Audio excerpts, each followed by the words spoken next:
আত্মশুদ্ধি সম্পর্কে আল্লাহ পাক বলেন, বিসমিল্লাহির রহমানির রহিম, আল্লাহ বলেন কদ আফলাহা মান যাক্কাহা, যে ব্যক্তি আত্মশুদ্ধি অর্জন করেছে সে সফল হয়ে গেছে। বলেন সুবহানাল্লাহ। যে ব্যক্তি আত্মশুদ্ধি অর্জন করতে পেরেছে সে সফল হয়ে গেছে। ওয়াকাদ খাবা মান দাসাহা, আর যে ব্যক্তি আত্মশুদ্ধি অর্জন করতে পারে নাই সে ব্যক্তি ধ্বংস হয়ে গেল। বলি নাউজুবিল্লাহ। আত্মশুদ্ধি মানে আত্মার পরিশুদ্ধি। এখানে একটু বোঝেন আমার সাথে, আমরা নামাজ পড়ি, ফিজিক্যাল ভূমিকা এখানে আছে কিনা? নামাজে ফিজিক্যাল ভূমিকা আছে কিনা?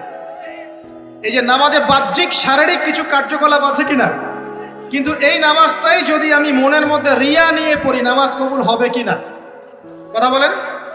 আচ্ছা, তার মানে নামাজ পড়ার সাথে সাথে অন্তরের পরিশুদ্ধিও দরকার আছে।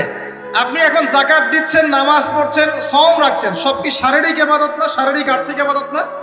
হজ করছেন, উমরা করছেন, সব শারীরিক ফিজিক্যাল ইবাদত। কিন্তু মনের মধ্যে আছে অহংকার, মনে আছে রিয়া, মনে আছে কুফরি, মনে আছে নেফাক। এখন ইবাদত কবুল হবে কিনা? তার মানে বাহ্যিক ইবাদতের সাথে অভ্যন্তরীণ পরিশুদ্ধি না থাকলে আমাদের ইবাদত কবুল হচ্ছে না। হচ্ছে না।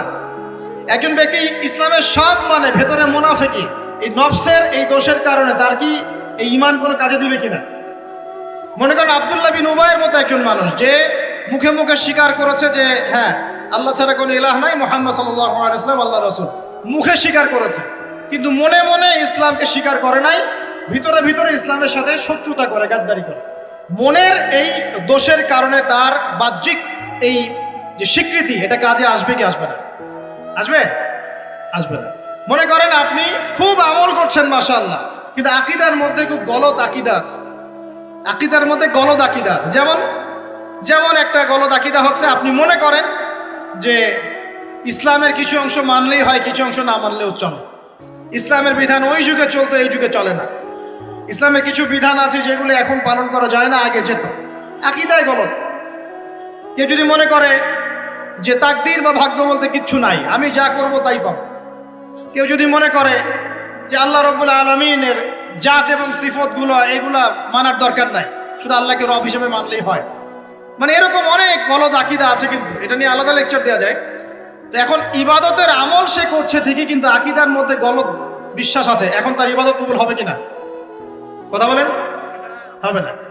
একজন ব্যক্তি মনে করেন সুন্নতের উপর আমল করছে, কিন্তু মুহাম্মদ সাল্লাল্লাহু আলাইহি ওয়াসাল্লামের শানে এবং তার অবমাননায় তার অন্তর কলিজা কাঁপে না। কথা বুঝতে পারছেন কি? সুন্নাহর উপর আমল করছে ঠিকই, কিন্তু মুহাম্মদ সাল্লাল্লাহু আলাইহি ওয়াসাল্লামের মহব্বত, ভালোবাসা তার ভিতরে নাই। ইবাদত কবুল কতটুকু হবে চিন্তা করুন। এই যে ভিতরের বিষয়গুলা, অন্তরের সাথে সম্পৃক্ত বিষয়, ভিতরের আকীদা, ভিতরের মহব্বত, আল্লাহর প্রতি ভয়, আল্লাহর প্রতি একটা ইহসান, মনটাকে রিয়া মুক্ত করা, অহংকার মুক্ত করা, হ্যাঁ, অন্যের প্রতি বিদ্বেষ মুক্ত করা, তারপরে কুফর নেফাক এগুলো মুক্ত করা। এই যে অন্তরের সাথে সম্পৃক্ত বিষয়গুলোই এই তাজকিয়া বা আত্মশুদ্ধির মৌলিক বিষয়। আমার কথা কি বুঝতে পারছেন?